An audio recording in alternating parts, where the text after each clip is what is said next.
Welcome back to History of the Ancient Near East. I'm Justin Singleton.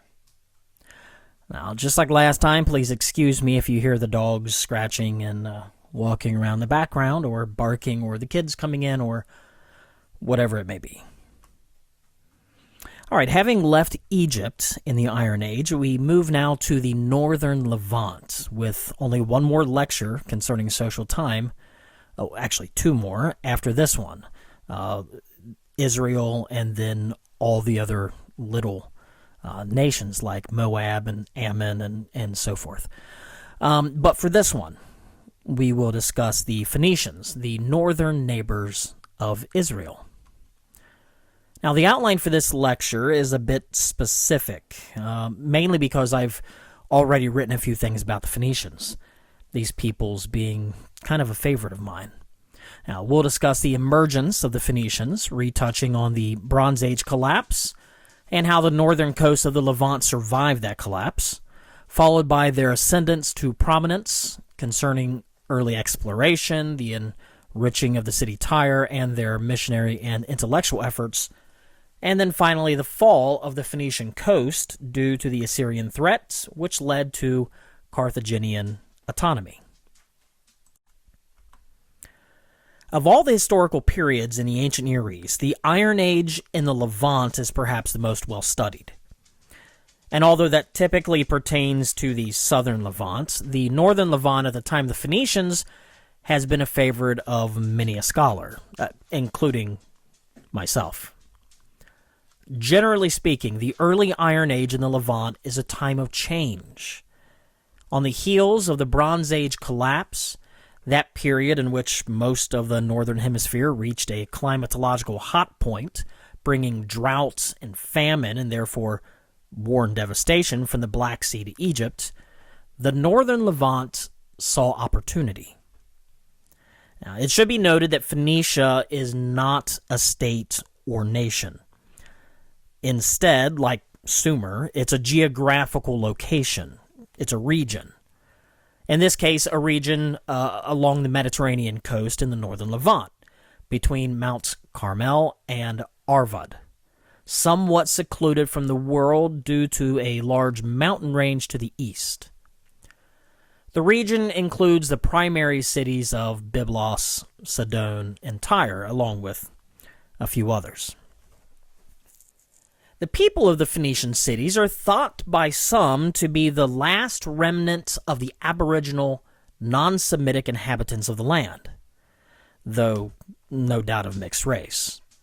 Now, not because of this possible blood link to Hamitic Canaan, but because of their financial prowess, throughout history the Phoenicians have been known as hucksters, cheaters, and swindlers. But they've also been known as artisans. And in fact, the name Phoenician may stem from the Greek word phoinos, purple, likely referring to the purple dye industry for which the region was well known. Now, during the Bronze Age, the northern Levant went through a series of ups and downs, and sites such as Byblos, Tel Arka, and Ebla played an important role in the region, the first two forming long-distance trade with Egypt, and the latter forming similar trade with Mesopotamia. Now, something occurred at the end of the Bronze Age that changed the entire Near East, specifically the Bronze Age collapse. This collapse of civilization occurred over a period of time generally understood to extend from around 1315 to around 1190 BC, and is seen as the collapse of the palatial, or palace, system introduced by the Mycenaeans, and the collapse of those civilizations that, in turn, were affected by palatial systems. As one civilization collapsed, the remnants then placed pressure on their neighbors, causing war, devastation, and furthering the climatological stress that all groups already felt. A major part of this fall in the Near East relates to the coming of the Sea Peoples to the Levant, a collection of different cultural groups who expanded into the region primarily from the sea, likely as climatological and social pressure was placed on them in their homeland, And, according to Egyptian records, these people existed as the Peliset, Jaker, Shekelesh, Shardana, Danuna, and Weshesh. These very strange-sounding different people groups. Some arguing the central Mediterranean as their place of origin, including possibilities such as Crete, Sicily, and Sardinia, though this is obviously debated. Now, the collapse of societies appears to have taken place in major areas throughout Italy, Greece, and other regions, and the northern extent of the collapse appears to have been the Hittite-controlled territories just south of the Black Sea, at least when we're discussing the Near East, where famine had stirred tribal groups to invade Hittite sectors and ultimately burn Hattusa, the Hittite capital. The earliest signs of trouble in the northern Levant dates to the time of Akhenaten, some of the sea peoples settling on the coast of western Anatolia and raiding coastal sites. Perhaps the best known of these sea peoples are the Philistines, known by the Egyptians as the Peliset, a group that had already been in the region as early as the time of Abraham, and who had later helped Ramses III in his fight against the Hittites, before turning on Egypt itself. These Philistines and the other sea peoples brought with them the iron industry, changing the shape of warfare forever. During the Bronze and Iron Age transition, as noted before, destructions are seen from the Black Sea to Egypt, and the major Mediterranean trade network founded by the Mycenaeans had collapsed. The collapse of these trade networks necessarily meant that those sites dependent upon foreign materials, such as copper and tin, also experienced a failed economy. An example of this can be seen at Thapsos, a coastal site of great importance on the island of Sicily. With the collapse of the Mycenaean palatial system, Thapsos and other coastal Sicilian sites were either destroyed or abandoned, followed by a purposeful move to inland mountaintop settlements for defense. Just a little fun note here, my dissertation site in Sicily, it's actually in western Sicily, is one of these inland mountaintop settlements. Now, the fragile economy of these foreign trade-dependent settlements, basically they couldn't handle the loss of trade, and no doubt a threat from the sea urged them to reestablish themselves elsewhere. In the Levant and Cyprus, locations all around the Phoenician coast, sites such as Ugarit and Telsuchus in the north, Hatzor and Akko in the south, and Enkami in the west on the island of Cyprus, they're all destroyed. But resting peacefully in the middle of these sites was the Phoenician coastal sites of Tyre and Sidon, which appear to have survived the ruination. Now, with the collapsed trade network, seemingly the entire Mediterranean became a vast economic vacuum. Because the Phoenician coastal cities survived the Great Collapse, using the lumber that the Lebanon mountains provided, the city of Tyre would build ships and replace the lost trade networks, filling the economic void and even extending farther than the previous networks had allowed. Now, it should be noted that the long-distance trade networks that had existed subsisted of not only major trade centers and groups, but often complex, short-distance networks with various indigenous communities participating. The indigenous communities continuing to follow their own agenda and create their own values. While many of these indigenous sites were destroyed or abandoned after or during the collapse, the need for goods continued. It was in the late Bronze Age that the island of Tyre was first permanently settled, and throughout the late Bronze Age, Tyre would consolidate its position, eventually emerging as commercially dominant during the Iron Age. In fact, early Tyre became connected through Ugarit with the Aegean, Egypt, Mesopotamia, and Cyprus, so that when the Bronze Age collapse did occur, the Phoenician city was already aware of the need for goods. Shortly after the beginning of the new millennium, Tyre even surpassed Byblos as the region's principal seaport, Byblos having functioned in that role since at least the early Bronze Age. Now, the land of Phoenicia occupied a rather strategic place in the eastern Mediterranean, linking Europe, Asia, and Africa. And this link was utilized quite early. 11th and 10th century Phoenician pottery appearing in Cypriot graves at Kidion, Amathus, and Paphos. As noted before, Byblos is known to have traded with Egypt as early as the Old Kingdom, or early Bronze 2-3. More to the point, a Phoenician settlement at Hulva, Spain, known to the Greeks as Tartessos, dates quite early, possibly as early as the mid-900s BC, roughly to the time of Solomon.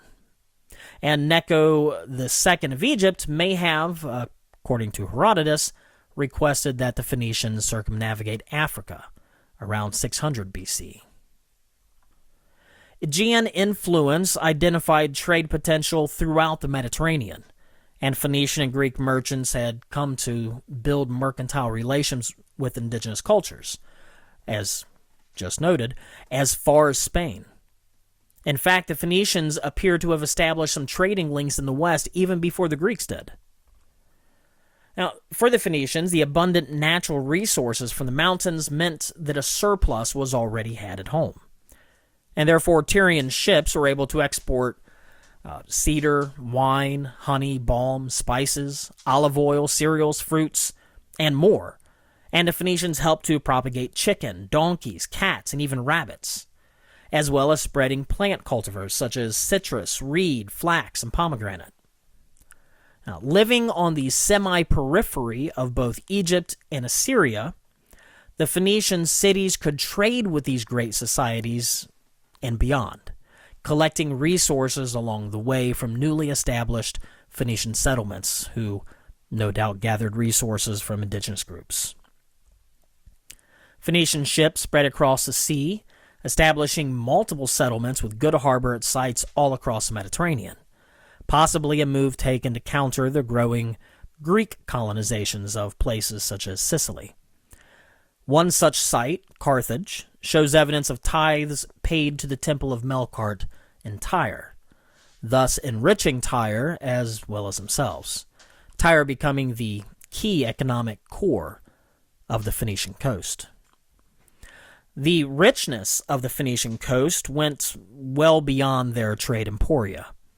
Notably, as the Phoenicians spread across the sea, they took with them culture and practices. One of the great innovations that the Phoenicians carried with them was a developed phonetic alphabet, an alphabet that they left behind wherever they went. This Phoenician alphabet is seen preserved on on the tomb of a Hiram, dating to around 1000 BC. But the first alphabetic script can be traced to Middle Kingdom Egypt, where Asiatics likely interacted with Egyptian scribes, producing the alphabetic script for the Semitic language used. From there, the development of a native Phoenician script came in one of two ways, either through Byblos, due to trade with Egypt, forming the Biblian Phoenician script that was further developed and changed into a Tyro-Sidonian script, or through the Hebrew script, which some argue to be the original Middle Egyptian Proto-Sinitic script. Now, either way, the Phoenicians then carried their writing style across the Mediterranean, possibly passing their writing on to the Greeks via Cyprus, though Herodotus argues that the Phoenicians may have gone to mainland Greece and passed on their learning there.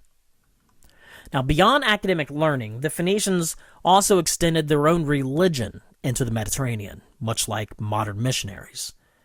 The likely fictional founder of the Tyrian harbor city of Carthage in North Africa, Dido, is said to have fled tyranny and purchased land from a local chieftain at the site of Carthage, and she's said to have eventually married that chieftain and founded the city.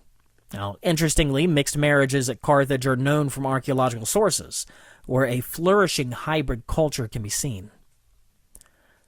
Hundreds of funerary stelae were discovered at Carthage, inscribed with images of both Baal and Tanit, his Carthaginian consort. And these appear to be associated not only with Baal, but with the Canaanite deity Moloch, who received child sacrifices. Oh, you'll have to forgive me. I misclicked. I forgot to click once. Here is Moloch, who received child sacrifices. Other Baalistic features are seen across the Mediterranean, such as at Motia, Sicily, where a temple of Baal has been discovered, along with a large statue of Baal overlooking a sacred pool, and where different facets of both indigenous and Phoenician religion appear to be mixed together, showing that the intellectual trade network works in both directions. Other additional cultural translations took place, such as the mixing of religion at Cyprus, where the goddess Astarte appears to have been adopted into the creation of Aphrodite by the Greeks. Similarly, the deity Zeus, although existent in Greek mythology before contact with Phoenicians, was translated from Baal so that the mythologies of Baal and Zeus are very similar, much as Baal was previously translated through the deity Hadad at Mari from the Mesopotamian Marduk.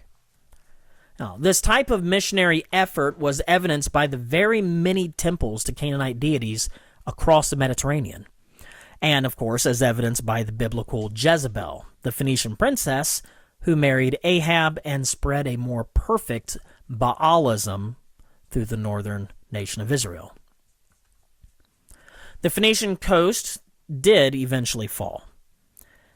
As the Near East edged closer toward imperialism, societies bent on broadening their control began to threaten the prosperous Phoenicians, demanding tribute for the Phoenician city's continued existence.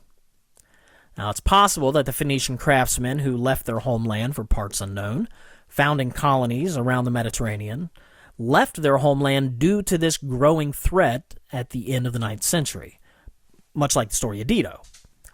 This threat ultimately ended the coastal dominance of the Phoenician city-states, but not the Phoenician dominance.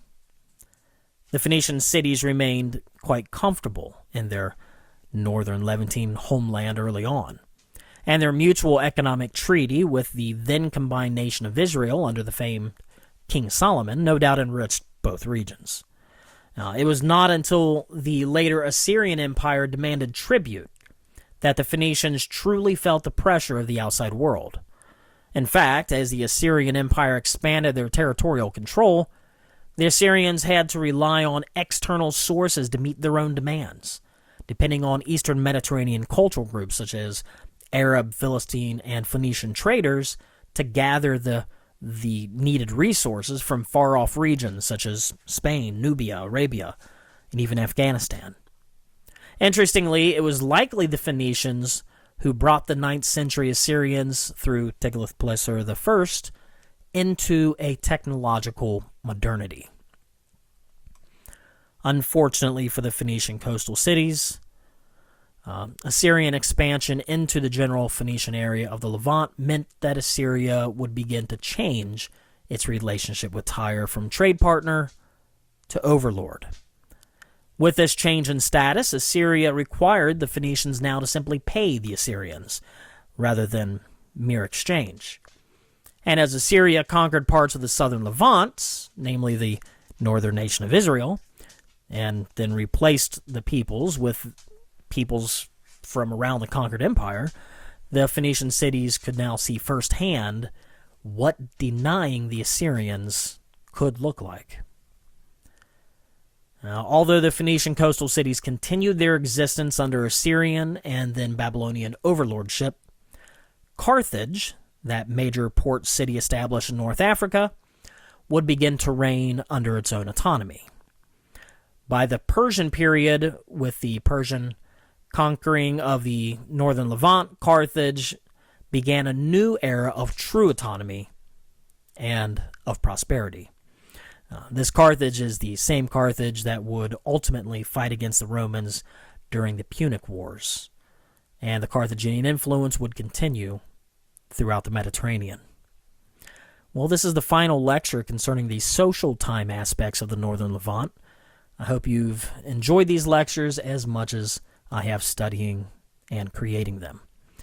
As always, feel free to reach out to me, contact me through email or through the course learning management system. Thanks a lot.